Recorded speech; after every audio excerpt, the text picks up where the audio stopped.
年，曹操去世，正在办丧事的曹丕突然得到了一个让他怀疑是不是自己耳朵出了问题的消息。刘备派使者带着文书和礼物前来吊丧，确定自己耳朵没毛病后，曹丕表示告诉你哦，敢来洛阳，老子一刀剁了你。就这样，刘备的示好想法落空了。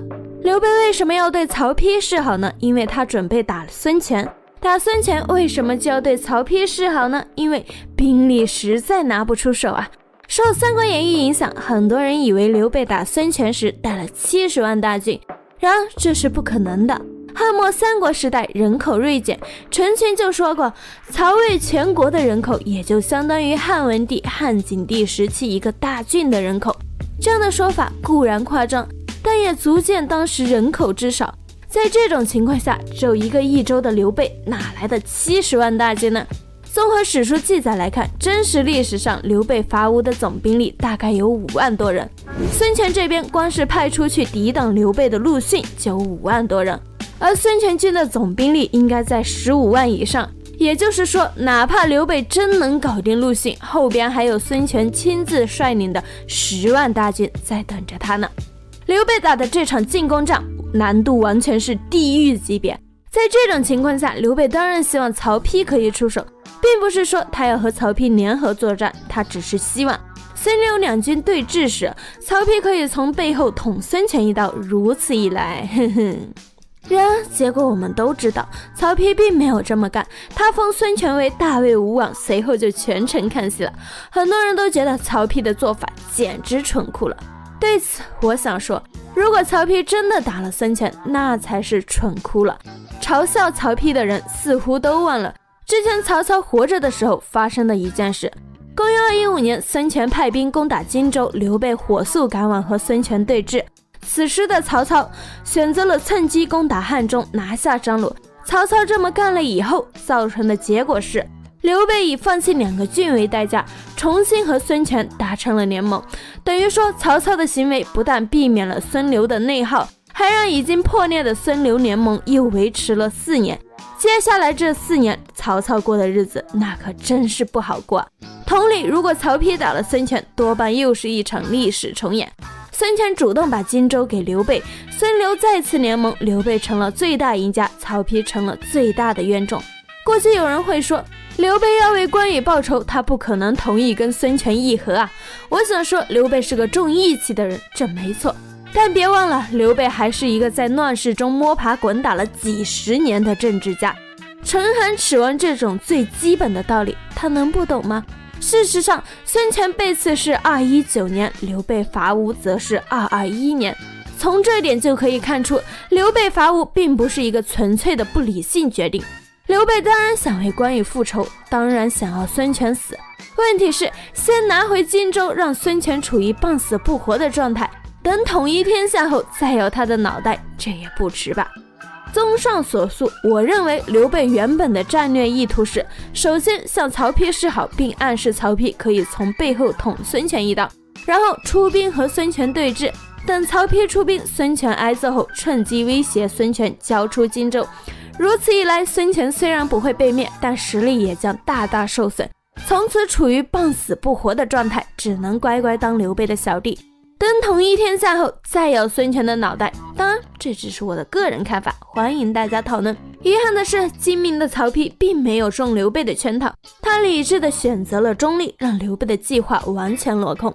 我想，当刘备得知曹丕拒绝了自己的示好后，就应该明白曹丕不会出兵了。然而，刘备最终还是毅然决然走入了伐吴这个地狱副本。原因有3：第一，刘备毕竟是个性情中人，关羽的仇他不可能不报。《三国志》的作者陈寿也认为刘备伐吴的首要目的是为关羽复仇。第二，当初诸葛亮为刘备规划的战略就是要跨有荆益，所以刘备肯定想要夺回荆州。第三，孙权拿下荆州后，立马就任命刘璋为益州牧，很显然，孙权想要趁机灭掉刘备，2分天下。然而吕蒙和刘璋很快就都病死了，这彻底打乱了孙权的计划。但是你能保证等孙权准备好了，他不会主动进攻刘备吗？基于这3点，刘备最终还是选择了伐吴。公元221年，天，刘备正式起兵伐吴，一开始包括陆逊在内的吴国将领都被击败，汉军顺利占领了巫县、秭归、夷陵，这开局简直顺得不像话啊。然而到达夷陵后，刘备却发现推不动了。原来在陆逊看来，之前那些地方都是山地，丢就丢了，无所谓。可是到了夷陵一道这条线，抱歉，我们一步也不能再退了，因为夷陵之后就是南郡的郡治江宁了，一道之后就是荆南4郡了。如果丢了这俩地方，再下来就要丢南郡了，南郡丢完了再丢荆南，再丢扬州，接下来没地丢了。于是陆逊在夷陵一道一线部署了重兵，5万多人全部压上。陆逊本人率领主力驻扎在江北的夷陵道上，阻挡了汉军继续前进。一道方向早在战前，陆逊就在此修了一座坚固的城池。此时他更是派了吴国宗室中的猛人孙桓在此镇守，这样的防御可以说是滴水不漏。自此地狱副本正式开启。观察了陆逊的防线后，刘备的参谋长桓权立马察觉到陆逊这可不是个简单的对手，对付他必须慎之又慎。于是他对刘备提出建议，无人善战，我们这次又是顺流而下，易进不易退，不如让我担任先锋，您坐镇后方。刘备当然明白桓权的顾虑，可是在他看来，这本来就是地狱难度的副本，再不出全力，怎么更进一步呢？我可不想就这么回去啊！于是刘备拒绝了桓权的建议，自己做出了布置，让吴班和陈氏率领水军屯驻在夷陵，任命桓权为镇北将军，让他率兵1万去江北和陆逊对峙。刘备自己则带着剩下的4万左右主力驻扎在江南，猛攻孙桓。刘备为什么要猛攻孙桓呢？因为在此之前，刘备做了另外一件事，他让马良前往荆南招抚武陵郡的武西蛮，没想到马良居然超额完成了任务。在马良的劝说下，不但武西蛮愿意响应刘备，零陵、贵阳2郡也有很多人愿意响应刘备。孙权大惊，急忙派布置率领1万军队前往，这才勉强压住了荆南地区。刘备得知后立刻有了一个想法，如果我能搞定孙桓，攻破一道，接下来不就可以顺利南下，在武西蛮等响应者的配合下轻松拿下荆南吗？于是刘备开始猛攻孙桓。对此孙桓当然吃不消了，他派人向陆逊求援，陆逊表示不救，诸将表示孙桓那可是宗室，处境又很艰难，怎么能不救？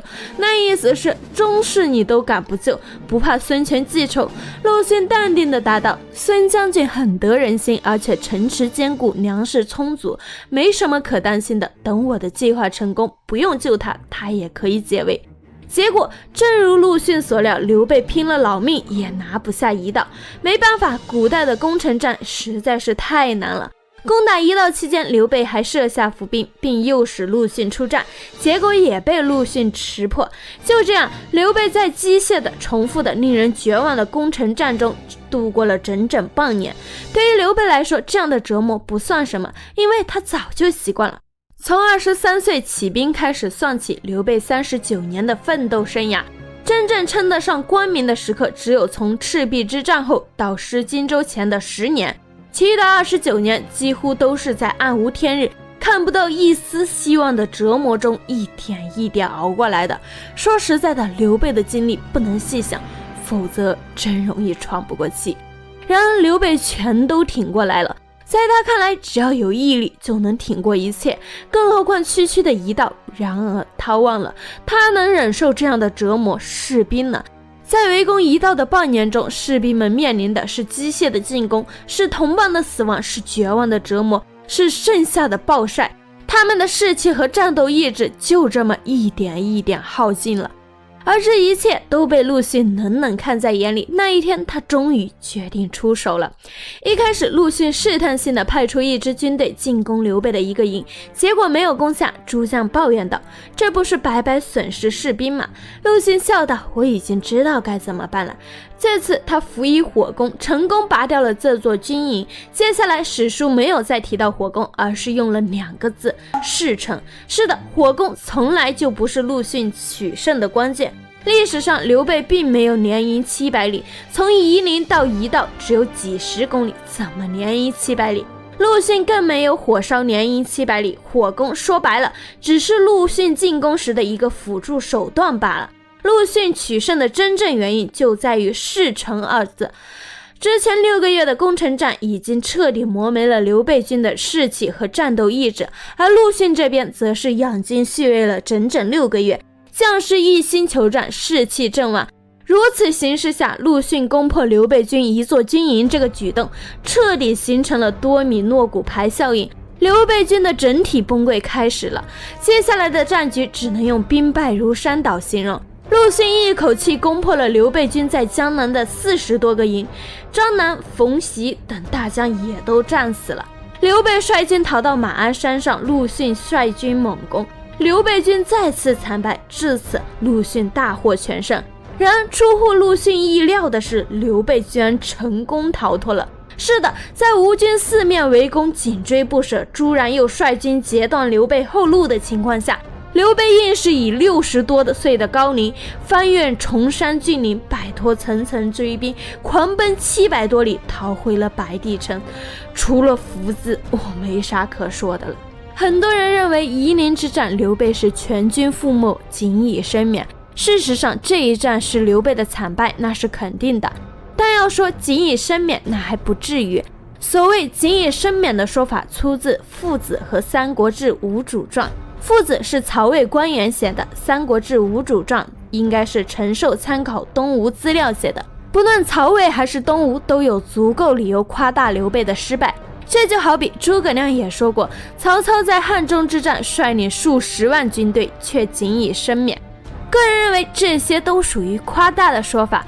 《三国志·先主传》记载，刘备虽然惨败，但在撤退路上收拢了一些离散士兵。通典则记载，刘备退到白帝城后，吴将全从进攻白帝城，但没能攻克。这些都说明刘备并没有真正的仅以身免，肯定还是带了一些军队回去的。至于刘备真正的损失，个人认为大概在3万到4万之间，其中有2万到3万人被吴军所杀或投降了吴军。另外，刘备战败后无路可走的黄权也率领1万军队投降了曹魏。以上就是夷陵之战的全部过程了。纵观夷陵之战的全过程，陆逊指挥若定，滴水不漏，不愧为名将。那么作为战败方的刘备究竟输在了哪里呢？简单回顾一下刘备的表现吧。在兵力不占优势，对方统帅又很厉害的情况下，刘备还要坚持打进攻战。在进攻了半年都没有进展的情况下，刘备还是不肯放弃，他拼上老命，想尽一切办法，一定要取得突破。最终彻底磨没了军队的士气和战斗意志，以至于兵败如山倒。说到底，刘备败给他自己的毅力，过于强大的毅力，强到物极必反，出了负面效果。如果刘备的毅力没那么强，那他在占领了乌县、秭归、夷陵，就能以胜利者的姿态撤兵了。哪怕他还要打，也不会硬耗了半年还无法取得进展后依然不撤兵，最终给了陆逊机会，兵败如山倒。可以说刘备这一生真的是成也毅力，败也毅力。正是因为拥有过于强大的毅力，他才能无论跌倒了多少次，都能原地爬起来继续奋斗，才能年近半百依然雄心不改。然而也正是因为拥有过于强大的毅力，他不愿意接受失败这个特性伴随了他的一生。他前半生之所以混得惨，就和他不愿意接受失败有很大关系。在丢失徐州后，他不愿意考虑换一条赛道，而是一直死磕徐州，用尽一切办法想拿回此地，以至于浪费了太多时间，最终什么都没得到。在人生的最后一战夷陵之战，刘备同样因此而惨败。所以说很多时候真的不得不感叹古人的智慧，他们很早就明白了什么叫物极必反，什么叫过犹不及。再好的品格过头了也会产生负面效果。刘备的人生经历值得我们深思。最后还要说一点，刘备没能改掉毅力过于强大这个问题，也是因为他的运气不好。曾经曹操也是这样一个毅力过于强大的人，然而你发现没有，赤壁惨败后，曹操就不是这样的人了。攻打汉中张鲁时，曹操看了进展不顺，一度想要撤兵。汉中之战时，刘备占了上风后，曹操就选择了主动撤退。关羽威震华夏后，曹操又想要迁都以避其锋芒。可以说，赤壁之战的惨败改变了曹操的心性，从此他变得愿意接受失败了。因此，赤壁惨败后，曹操没有再遭受过那样的惨败。失败确实是最好的老师，甚至可以改变一个人的心性。当然了，曹操的改变同样存在过度的问题。晚年的曹操明显毅力不足，进取心下降，这也成为了他统一天下的阻碍。所以说，怎么掌握好毅力的这个度是个问题。再来看看刘备吧，同样是遭受了一场足以改变心性的惨败。曹操遭受这样惨败时是53岁，他还有12年的时间，而刘备遭受这样的惨败时已经61岁了，寿命走到了尽头，他再也没有时间了。